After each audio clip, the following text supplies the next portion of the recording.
एक बार पुनः स्वागत है आप सभी बच्चों का हमारे इस YouTube चैनल पर। आज के क्लास में हम बात करेंगे कि जो बीएससी सेकेंड सेमेस्टर बायोलॉजी है, इसमें जो कोर्स टाइटल है सेल बायोलॉजी एंड हिस्टोलॉजी, और जो कोर्स का टाइप है वो है DSC यानी कि डिसिप्लिन स्पेसिफिक कोर्स। इसमें हम सेकेंड यूनिट में आज बात करेंगे पैराक्सिसोम की अल्ट्रा स्ट्रक्चर एंड फंक्शन। ठीक, आज हमारा टॉपिक रहेगा ये हमारा टॉपिक है पैराक्सिसोम की अल्ट्रा स्ट्रक्चर एंड फंक्शन। ठीक है, चलिए शुरू करते हैं। देखिए जी, पैराक्सिसोम भी एक प्रकार का एक्स्ट्रा न्यूक्लियर सेलुलर ऑर्गेनेल्स होता है। क्यों ऐसे कहते हैं? क्योंकि ये भी न्यूक्लियस के चारों तरफ कहीं ना कहीं पाया जाने वाला एक स्ट्रक्चर होता है। एक बहुत छोटा सा स्ट्रक्चर, सिंगल मेम्ब्रेनस, मेम्ब्रेन की सिंगल लेयर की बनी हुई एक छोटा सा स्ट्रक्चर होता है। ठीक, क्योंकि न्यूक्लियस के बाहर का स्ट्रक्चर है इसलिए उसको एक्स्ट्रा न्यूक्लियर सेल ऑर्गेनेल्स कहते हैं। चलिए आगे देखते हैं। टॉपिक है आज का हमारा ultra structure and function of peroxisome. ठीक, पैराक्सिसोम को हम माइक्रोबॉडीज भी कहते हैं, ग्लाइक्सिसोम भी कहते हैं और साइटोसोम भी कहते हैं। ठीक, तो माइक्रोबॉडीज, ग्लाइक्सिसोम, जो साइटोसोम कहते हैं, ठीक, इसे अलग अलग बेसिस के आधार पर कहते हैं। लेकिन जो पैराक्सिसोम नाम दिया गया, ये हाइड्रोजन पैराक्साइड का ब्रेकडाउन करता है, इसलिए पैराक्सिसोम बोला गया। हाइड्रोजन पैराक्साइड मतलब किसका? H2O2। ठीक, ये हाइड्रोजन पैराक्साइड। ठीक, तो इस पैराक्साइड को, हाइड्रोजन पैराक्साइड को क्या करता है? ब्रेकडाउन करता है, इसलिए उसका नाम दिया गया पैराक्सिसोम। ऐसा स्ट्रक्चर जो पैराक्साइड, हाइड्रोजन पैराक्साइड को ब्रेकडाउन करता है। ठीक, देखते हैं इंट्रोडक्शन। मैं पहले बोल चुका हूं कि ये मान लीजिए कि ये एनिमल सेल है, जस्ट एग्जांपल के लिए ये एनिमल सेल। अब जूम करके देख लेते हैं। इस एनिमल सेल में साइटोप्लाज्म में देखिए छोटा छोटा स्ट्रक्चर दिख रहा है, ये पैराक्सिसोम। सिंगल मेम्ब्रेन की बनी हुई स्ट्रक्चर होती है ये पैराक्सिसोम। इस पैराक्सिसोम को बड़ा करके देखें तो हमको डायग्राम ऐसे दिखाई देगा। चलिए कमेंट पढ़ लेते हैं एक एक करके। ये पैराक्सिसोम है।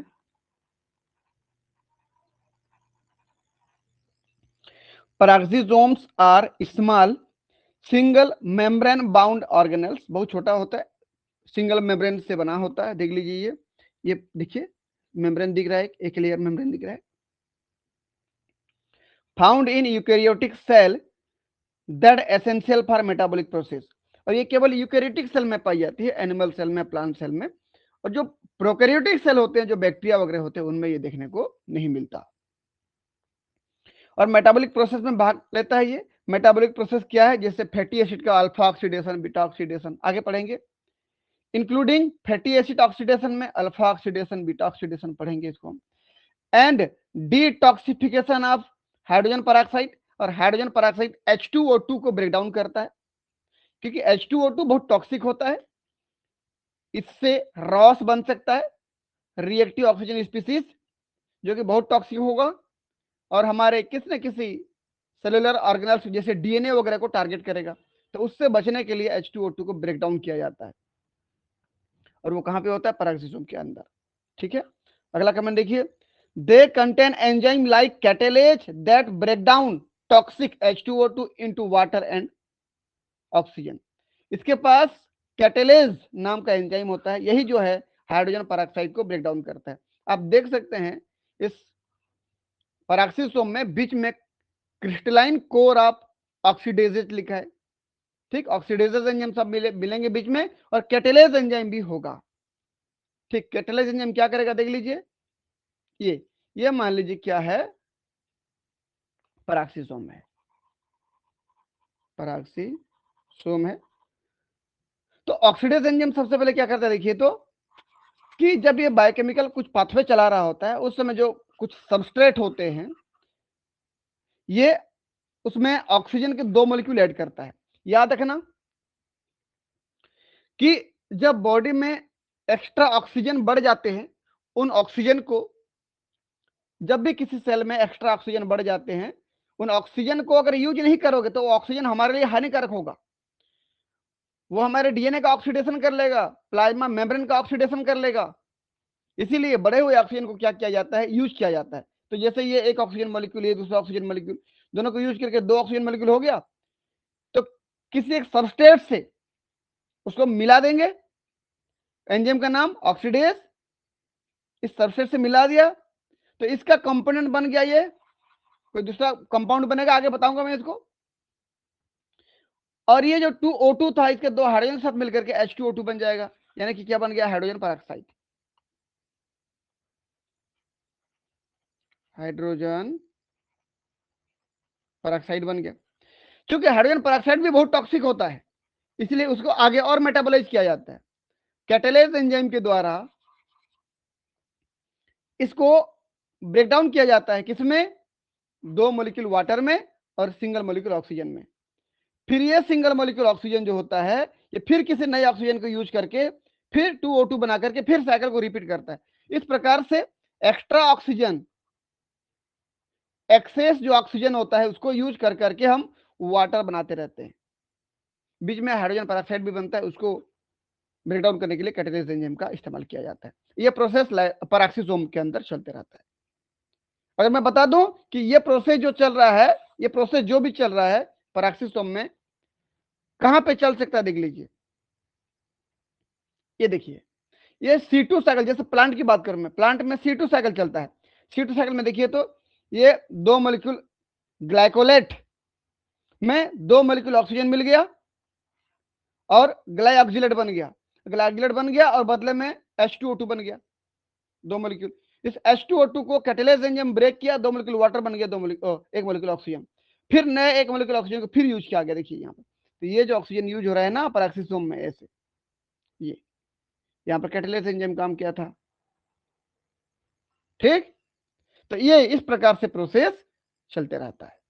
यहाँ पर ऑक्सीडेज एंजाइम, ठीक है।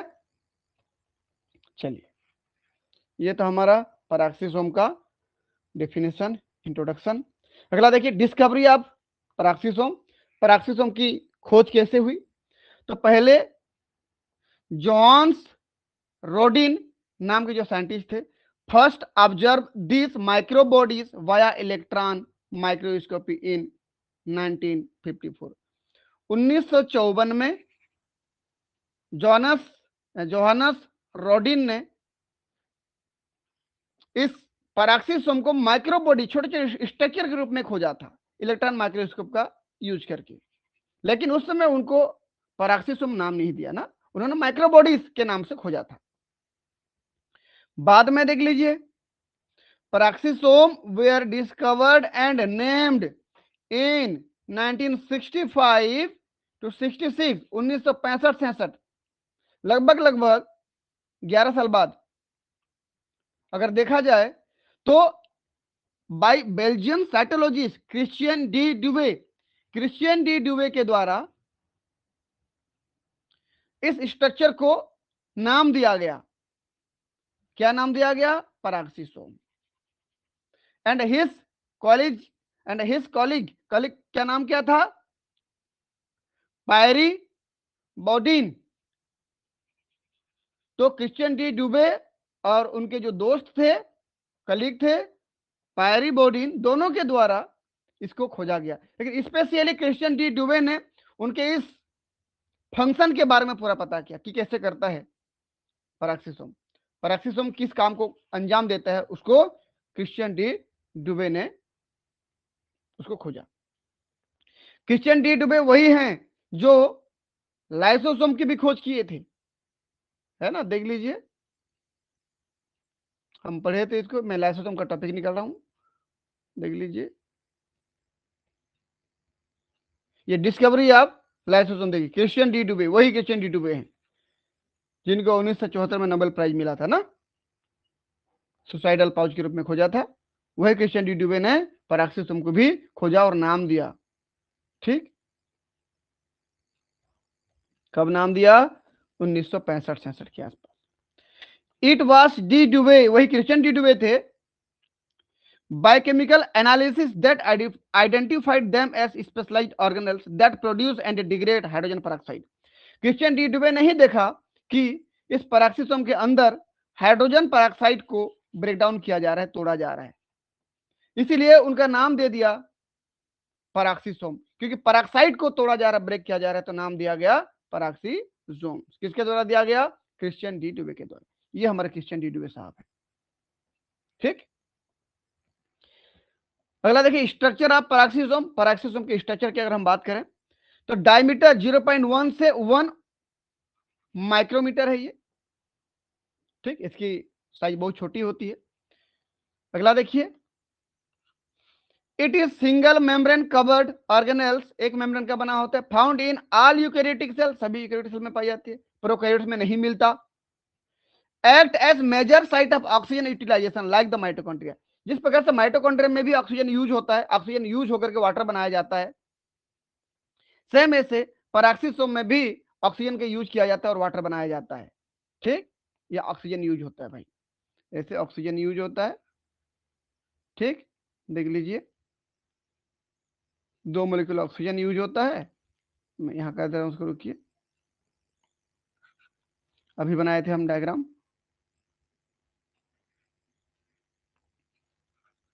O2 O2 दो मिलते हैं तो 2O2 बनता है। ये 2O2 जो होता है ये किसी रिमाइंडर ग्रुप के हाइड्रोजन से मिलकर के इधर रिमाइंडर ग्रुप बच जाता है और यहाँ 2H2O बन जाता है, H2O2 बन जाता है, हाइड्रोजन पेरोक्साइड। अभी हाइड्रोजन पेरोक्साइड को देखो, इस काम को करने के लिए कौन सा एंजाइम था भाई? ऑक्सीडेज था ना। बस थोड़ा सा रुक जाए, मैं इसको यहाँ कर दे रहा हूँ, ये एंजाइम लिखा है वहीं पर कर दे रहा हूँ मैं। चलिए, हाँ देखिए, ऑक्सीजन प्लस ऑक्सीजन मिलकर के 2O2 बन गया और ऑक्सीडेज की मदद से किसी भी सबस्ट्रेट को इसमें ऐड कर दिया जाता है।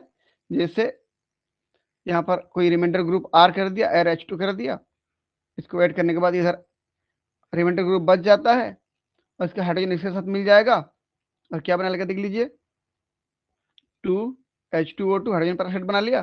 फिर इस हाइड्रोजन पेरोक्साइड को क्या कर दिया जाएगा?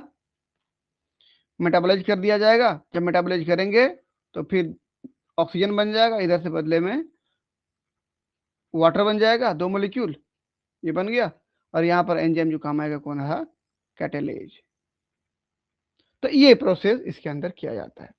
ठीक, it is considered as a vestige of ancient organelles that might have been lowered intracellular oxygen concentration before the evolution of mitochondria.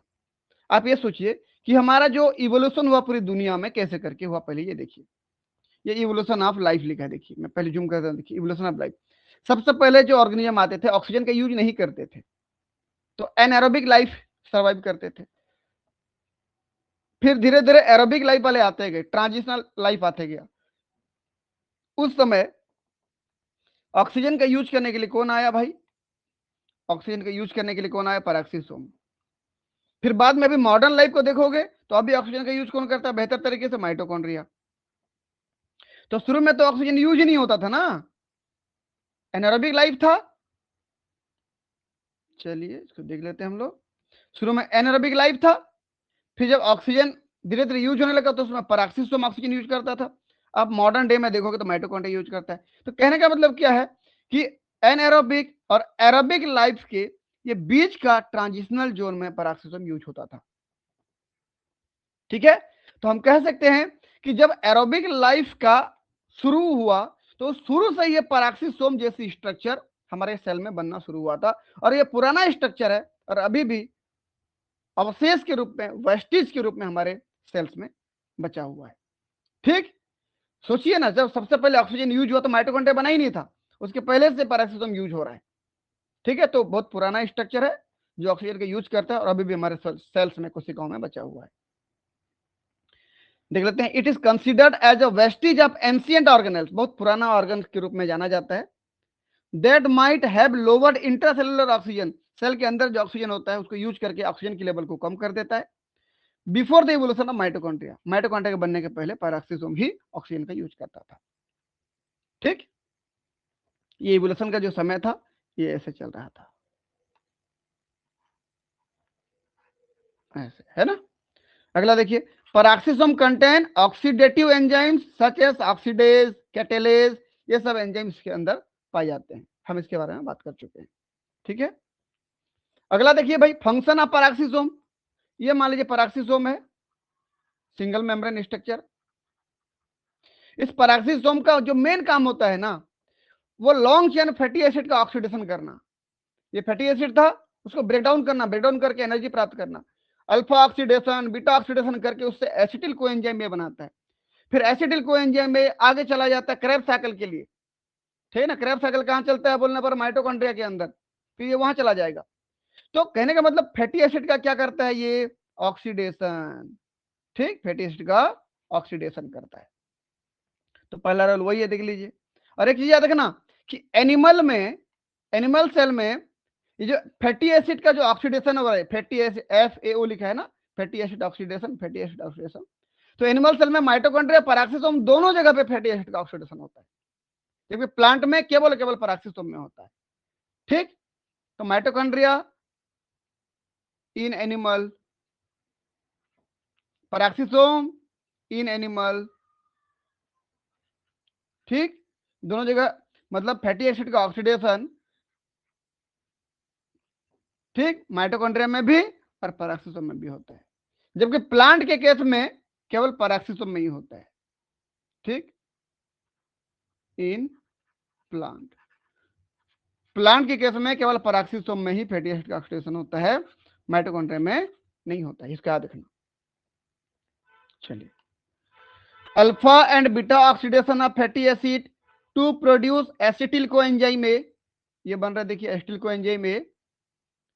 In animal beta oxidation occurs in mitochondria and peroxisome, animal में mitochondria peroxisome दोनों में होता है। ठीक, whereas in plant it is occurs in exclusively in peroxisome, जबकि plant में केवल केवल कहां पे होता है, पैराक्सिसोम में होता है। इसको मैं ऐसे लिख दे रहा हूं, आपको ज्यादा समझ में आएगा। यहाँ इन एनिमल कर दे रहा हूं, इन एनिमल, एनिमल में ऑक्सीडेशन कहां कहां होता है, माइटोकॉन्ड्रिया में भी होता है और पैराक्सिसोम में भी होता है। जबकि इन प्लांट की अगर बात करूं तो, इन प्लांट की अगर बात करूं तो केवल केवल पैराक्सिसोम में ही बीटा ऑक्सीडेशन होता है। ठीक, हो गया। अगला देखिए, अगला इंपॉर्टेंट काम क्या है, सिंथेसिस ऑफ डोलिकॉल एंड प्लाज्मालोजन। कुछ लिपिड को बनाया जाता है पैराक्सिसोम के द्वारा, किसको किसको, डोलिकॉल और प्लाज्मालोजन को पैराक्सिसोम के द्वारा सिंथेसाइज किया जाता है। ठीक, अगला क्या देखिए, ग्लाइऑक्सिलेट साइकिल। ग्लाइऑक्सिलेट साइकिल जो चलता है ना, याद करना, इसको हम journey of lipid to sucrose in oil yielding seed during seedling, कि जो ऐसे पौधे जिनके बीज में ऑयल जमा रहता है, जिनके बीज में ऑयल जमा रहता है, जैसे साइट्रस फ्रूट, जैसे नींबू, संतरा, मुसब्बी की बात करते हैं, उनका बीज देखिए आप ऐसे रहता है, उनके बीज के अंदर ऑयल रहता है। क्या रहता है, ऑयल। तो ऐसे वाले बीज को जब क्या किया जाता है, उगाया जाता है, जब ये जर्मिनेट होते हैं उस समय ग्लाइऑक्सिलेट साइकिल इनके बीच में चलता है। ठीक, और ग्लाइऑक्सिलेट साइकिल जब चलता है उससे क्या बनाया जाता है, जो प्लांट जर्मिनेट हो रहा होगा, जो पत्ते बनेंगे, जो एम्ब्रियो बनेगा, जो उगेंगे, कॉटिलिडन बनेंगे, उनको सुक्रोज चाहिए, कार्बोहाइड्रेट चाहिए। इसीलिए लिपिड से हम सुक्रोज बनाएंगे, लिपिड यानी कि ऑयल, जो ऑयल जमा है उस ऑयल से सुक्रोज बना के इस बीज को जर्मिनेट होने के लिए मदद करेंगे। ठीक है, तो ग्लाइऑक्सिलेट साइकिल कैसे चलता है, एक डायग्राम देख लीजिए। ये ग्लाइऑक्सिलेट साइकिल, यदि कभी आप पढ़े होंगे तो ये आपको दिख रहा होगा, आपको याद आ रहा होगा। ठीक, ये जर्मिनेटिंग सीड में चलता है। कौन से प्लांट में, वे प्लांट जिनके बीज के अंदर ऑयल जमा रहता है, जैसे साइट्रस प्लांट है ना। देखिए लिपिड बॉडी लिखा है, देखिए यहां पर, ये लिपिड बॉडी यहां शुरू होती है प्रोसेस हमारे, तो ये आता है ग्लाइऑक्सिसोम में। ग्लाइऑक्सिसोम एक प्रकार का क्या है बोला मैं, पैराक्सिसोम है, एक टाइप का पैराक्सिसोम है। तो ग्लाइऑक्सिसोम क्यों बोलते हैं, क्योंकि इसके अंदर ग्लाइऑक्सिलेट साइकिल चलता है, इसलिए इसको क्या कहते हैं, ग्लाइऑक्सिसोम कहते हैं। ठीक, फैटी एसिड एंट्री मारता है, देखिए, फिर ये पूरा जब साइकिल चलाता है बीच में सक्सिनिक एसिड बनता है, ये सक्सिनिक एसिड माइटोकॉन्ड्रिया में चला जाता है, ये साइटोसोल से होते हुए माइटोकॉन्ड्रिया में आ गया, माइटोकॉन्ड्रिया में फिर क्रेब्स साइकिल चलता है, सैटिक एसिड साइकिल चलता है, इसमें मेलेट बनता है, ये मेलेट चला जाता है फिर साइटोसोल में, साइटोसोल में जाकर के फिर ये ग्लूकोनियोजेनेसिस के चलते वो सुक्रोज में बदल जाता है, और इसी सुक्रोज को यूज किया जाता है किसके द्वारा, यूज्ड बाय कोटिलीडोन, कोटिलीडोन यानी कि जर्मिनेटिंग सीड के द्वारा यूज किया जाता है। तो ये यहां पर पैराक्सिसोम भाग लेता है एज ए ग्लाइऑक्सिसोम के रूप में।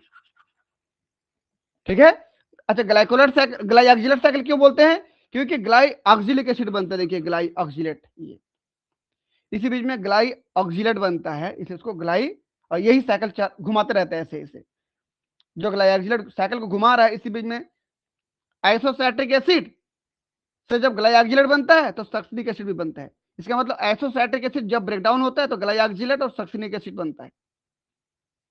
रिपीट कर रहा हूं, जब ग्लाइऑक्सिलेट साइकिल चल रहा होता है तो आइसोसाइट्रिक एसिड ब्रेकडाउन होकर के सक्सिनिक एसिड और ग्लाइऑक्सिलिक एसिड बनाता है, और ग्लाइऑक्सिलिक एसिड इसी साइकिल को कंटिन्यू घुमाता रहता है, और सक्सिनिक एसिड चला जाता है साइटोसोल से होते हुए माइटोकॉन्ड्रिया में, क्रेब्स साइकिल चलता है, फिर वहां से मैलिक एसिड निकल जाता है, मेलेट जिसको बोलते हो, साइटोसोल में जाता है, फिर ग्लूकोनियोजेनेसिस द्वारा सुक्रोज बन जाता है, इससे सुक्रोज को जर्मिनेटिंग सीड इस्तेमाल करता है, मतलब पैराक्सिसोम में ग्लाइऑक्सिलेट साइकिल चलता है।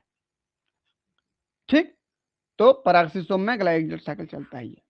अगला देखिए, involvement in the plant photo respiration, यानी कि C2 cycle reduces excess oxygen, कि प्लांट में जब लाइट पड़ती है, लाइट पड़ता है तो जब वो बहुत ज्यादा मान लीजिए फोटोसिंथेसिस करता है, और जब फोटोसिंथेसिस करता है तो याद रखना बाई प्रोडक्ट के रूप में क्या निकलता है जी, ऑक्सीजन। जब फोटोसिंथेसिस करते हैं तो क्या क्या बनता है फोटोसिंथेसिस में, यहां कर दे रहा हूं,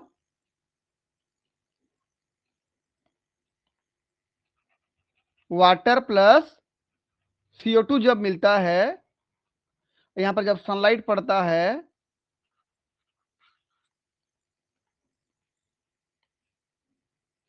बस लाइन में रहे,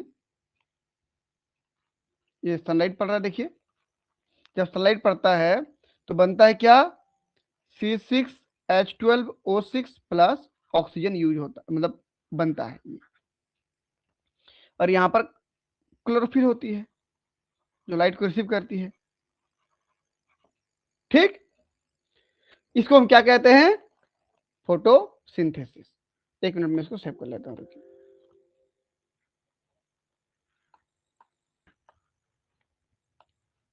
चलिए भाई, तो सीधी सी बात है, फिर ये मॉलिक्यूल को अब इसको बराबर करते रहना, कि 6 मॉलिक्यूल वाटर भाग लेंगे, 6 मॉलिक्यूल CO2 भाग लेते हैं, ठीक, इधर फिर 6 मॉलिक्यूल ऑक्सीजन बनता है, ये सब चलते रहता है।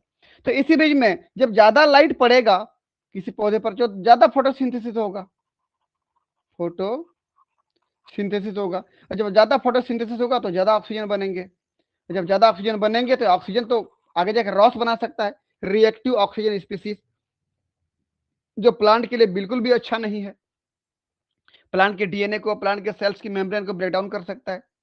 तो उससे बचने के लिए इस एक्सेस ऑक्सीजन को यूज किया जाता है, और एक्सेस ऑक्सीजन को यूज करने के लिए C2 साइकिल चलाया जाता है, जिसको हम और किस नाम से जानते हैं, प्लांट फोटो रेस्पिरेशन। ठीक, C2 साइकिल या प्लांट फोटो रेस्पिरेशन कहते हैं, जिसमें क्या करते हैं, देखिए इस एक्सेस ऑक्सीजन को यूज करने के लिए रूबिस्को 1,5,20 फास्फेट, इस ऑक्सीजन 2 मॉलिक्यूल ऑक्सीजन को यूज करके क्या बनाता है, 2-फास्फोग्लाइकोलेट, फिर ये बदलते जाता है, फिर ग्लाइकोलेट बनता है। अब ये ग्लाइकोलेट कहां से, क्लोरोप्लास्ट, देखिए ये क्लोरोप्लास्ट से कहा जाता है, पैराक्सिसोम में, हमको पढ़ना ये था पैराक्सिसोम में। तो क्लोरोप्लास्ट से पैराक्सिसोम में कौन आता है, ग्लाइकोलेट आता है, फिर यही ग्लाइकोलेट देखिए फिर ऑक्सीजन को यूज करता है और ग्लाइऑक्सिलेट बनता है, फिर ये ग्लाइऑक्सिलेट बदल जाता है ग्लाइसिन में, फिर ये ग्लाइसिन चला जाता है कहां पे, माइटोकॉन्ड्रिया में, फिर माइटोकॉन्ड्रिया में ऑक्सीडेटिव डिकार्बोक्सिलेशन होता है, बन जाता है सेरीन, फिर ये सेरीन आ जाता है कहाँ पे देख लीजिए, फिर पैराक्सीसोम में, फिर ये बदलते हुए जाता है, क्या बना रहता है, हाइड्रोक्सी पायरुविक एसिड या पायरुवेट, ये बन जाता है। फिर हाइड्रोक्सी पायरुवेट या पायरुविक एसिड बन जाता है क्या, ग्लिसरेट, और ये ग्लिसरेट चला जाता है फिर कहाँ पे, क्लोरोप्लास्ट में। यानी कि जब भी C2 साइकिल चलता है तो 3 अलग अलग प्रकार के सेलुलर ऑर्गेनेल्स भाग लेते हैं, क्लोरोप्लास्ट, पैराक्सीसोम, माइटोकॉन्ड्रिया। ठीक, मैं इसको हाईलाइट कर दे रहा हूं, देखिए क्लोरोप्लास्ट ये हो गया, दूसरा पैराक्सीसोम, और तीसरा माइटोकॉन्ड्रिया। ये तीनों सेलुलर ऑर्गेनेल्स भाग लेते हैं। और अक्सर आपके कॉम्पिटेटिव एग्जाम में ये पूछा जाता है कि पैराक्सीसोम में कौन आया, या कौन क्लोरोप्लास्ट से पैराक्सीसोम में आया, कौन पैराक्सीसोम से माइटोकॉन्ड्रिया में गया, कौन माइटोकॉन्ड्रिया से पैराक्सीसोम में आया, कौन पैराक्सीसोम से क्लोरोप्लास्ट में गया। इन सभी को याद रखना। ठीक, ये मैं हाईलाइट कर रहा हूं, ये देखिए, ये ये ये, ये इसका मतलब पैराक्सीसोम C2 साइकिल में पार्टिसिपेट करता है, क्या करने के लिए, एक्सेस O2 को यूज करने के लिए, एक्सेस ऑक्सीजन को इस्तेमाल करने के लिए C2 साइकिल चलाया जाता है।